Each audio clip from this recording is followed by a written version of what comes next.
खारबाव ग्राम पंचायत में महेंद्र पाटिल दूसरी बार बिन विरोध सरपंच चुने गए। गांव में खुशी की लहर। भिमंडी तालुका के खारबाव गांव में एक बार फिर जन विश्वास की जीत हुई है। यहां महेंद्र पाटिल को लगातार दूसरी बार बिन विरोध सरपंच के रूप में चुना गया।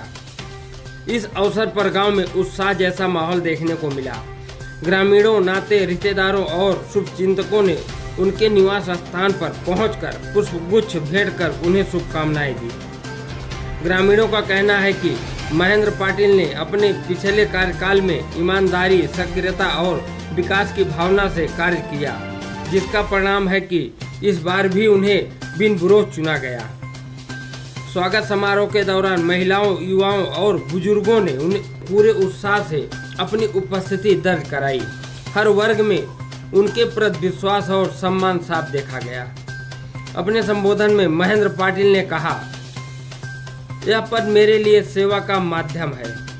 मैं गांव के हर नागरिक का आभारी हूं, जिन्होंने मुझ पर दोबारा विश्वास जताया। अब विकास को और तेजी से आगे बढ़ाना है। उनकी इस जीत के साथ ही खारबाव में विकास और विश्वास का नया अध्याय शुरू हो चुका है। खरोखर या खारबावकरांचे जेवढे उपकार किंवा ऋण माझ्यावर असतील ते मी कधी जिंदगीत फेडू शकत नाही। आज हा दुहेरी त्याने आनंद माझ्या जीवनात आणलेला आहे। आता खरोखर आम्ही पॅनल केला खारबाव विकास आघाडी, त्यावेळेला आम्ही एकटा पडलो आणि सगळे पक्ष एका बाजूला गेले। परंतु गाववाल्यांनी सांगितलं, तू कुठे घाबरू नकोस, तू दगडून जाऊ नकोस, आम्ही तुमच्या सोबत आहोत, आम्ही तुमच्या सोबत आहोत। आई कालिका माता, जरीमारी माता यांचा आशीर्वाद तुझ्या पाठीशी आहे, कुठे काही विघ्न होणार नाही, आपला विजय निश्चित होईल। आणि आज या प्रसंगी एवढंच बोलतो, 2019ला पण मला सरपंच पदावर विराजमान केलं आणि तसंच आता 2025ला पण त्यांनी सांगितलं, तू सरपंच पद घे, या कारणासाठी घे तर पुढे येणारा थेट इलेक्शन आहे, त्यामध्ये हॅट्रिक हा आम्हाला बॅनर लावता आला पाहिजे, म्हणून तुम्ही हा सरपंच पद घ्या। प्रथम आता माझी राहिलेली प्रमुख आणि 4 कामं आहेत। एक म्हणजे प्रथम माझ्या गावचा भव्य दिव्य ग्राउंड, दुसरं म्हणजे माझ्या गावची सीमा म्हणजे हद्द, आणि तिसरं काम म्हणजे माझ्या पाण्याचा प्रश्न, आणि चौथा काम म्हणजे मी एक समाज हॉल जी एक गावी दिलेली आहे। हे आम्ही प्रामुख्याने 4 कामाला प्रथम प्राधान्य देणार आहोत। तसेच आम्ही सुरुवातीलाच लोकांना शब्द दिला होता की जेव्हा आम्ही निवडून येऊ, जेव्हा ग्रामपंचायतचं ऑफिस आम्ही म्हणजे दुसऱ्याकडे होता, छोटासा ग्रामपंचायतचा ऑफिस होता, परंतु आम्ही त्यांना शब्द दिला की बाबा आम्ही ग्रामपंचायतचा ऑफिस नवीन बनवू, त्याचबरोबर भव्य दिव्य असा आम्ही छत्रपती शिवाजी महाराजांचं स्मारक बनवू, तरच त्या ऑफिसमध्ये बसू, नाही तर बसणार नाही।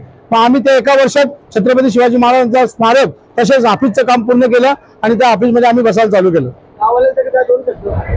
गाववाल्यांसाठी एवढंच, जशी आता साथ आहे तशीच शेवटपर्यंत साथ ठेवावी आणि त्यांचा आशीर्वाद आहे, तो आशीर्वाद घेऊनच मी पुढे जाणार आहे। आज महेंद्र पाटिल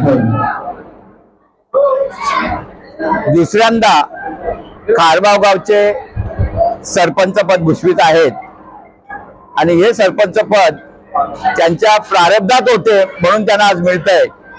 त्यांनी या सेकंड टाइम मध्ये जास्तीत जास्त आमच्या शेतकऱ्यांचं, ग्रामस्थांचं समाधान कसं होईल याकडे प्रकर्षाने लक्ष दिलं पाहिजे आणि पाणी, वीज या बाबतीत ज्या ज्या काही समस्या असतील त्या हिरिरीने भाग घेऊन प्रत्येक नागरिकाचं समाधान कसं होईल याकडे लक्ष देऊन जेणेकरून या गावची शांतता सदैव अबाधित राहील आणि प्रत्येकाला सुखाचे दिवस येतील यासाठी सातत्याने प्रयत्न करावेत, हे आमची कालिका माताची प्रार्थना आहे। कालिका मातेने त्यांच्या प्रत्येक कार्यामध्ये सुयश कसं मिळेल याकडे प्राधान्याने लक्ष द्यावं अशी माझी कालिका मातेची प्रार्थना आहे। यानंतर बाकी यापुढेही परत इलेक्शन येणार आहे। सदैव यशाचं जे गणित आहे ते त्यांच्या पाठीमागे सदैव राहावं हीच आमचे आज त्यांना आशीर्वाद आहे। याने सामाजिक कार्यात सहभाग घेऊन या गावाची सरपंच पदावर आरूढ होऊन कामं चालू केली। त्याच्यात अतिशय वैशिष्ट्यपूर्ण कामं झालेली आहेत। पहिलं काम त्यांनी केलं असेल तर ग्रामपंचायतीचे सगळ्याचे सगळे मेंबर एक दिलाने लोकांनी त्यांना निवडून देऊन त्यांच्यावर विश्वास टाकला. त्या विश्वासाप्रमाणे त्यांनी गेल्या 5 वर्षापासून आजपर्यंत आम्ही सरपंच या नात्याने सर्वांना मिळून जुळून एक संघ ठेवून कामं हाती घेतली. याच्या पुढे त्याने या कामाची भरभराट करावी. सगळ्याच लोकांच्या अपेक्षा पूर्ण करणं कोणालाही शक्य नसते. तरी सुद्धा ग्रामपंचायतीचे बजेट आणि हे गावामध्ये केलेलं काम अतिशय प्रशंसनीय आहे. काही गोष्टी ते असेल, परंतु लोकांची एक भावना असते का त्याचा अभ्यास नसतो. उदाहरणार्थ ग्रामपंचायतीचं बजेट आहे 20 लाखाचं का 25 लाखाचं आहे. कामं होतात कोटीने. हे पैसे कुठून आणायचे, कसे आणायचे याची एक कला लागते. आणि त्या कलेमध्ये त्याने वरिष्ठांच्या अधिकारी पदाधिकारी यांचा सगळ्यांचा विश्वास संपादन केलेला आहे. त्याच्यामुळे त्याने जो शब्द टाकला त्याला ते लोक कधी नाही म्हणत नाही. आणि त्याचा फायदा त्यांनी गावासाठी केलेला आहे, करणार पण आहे. काही लोक म्हणतील बाबा यांनी हे केलं ते अरे केलं कसं ते त्याला माहिती आहे. कृपा करून कोणी असा भ्रम करू नये याने या पंचायतीचे पैसे खाले ते खाले. अरे ताकद आहे किती, तुमच्या अर्जीत आहे किती, हे असताना असं हे केलं जाते हे चुकीचं आहे. अशा परिस्थितीत त्याने हे काम हाती घेतलेलं आहे. त्याचा वैशिष्ट्यपूर्ण गुण असा आहे कोणाला तोडून बोलत नाही आणि सर्वांना समानतेने तो वागणूक देतो.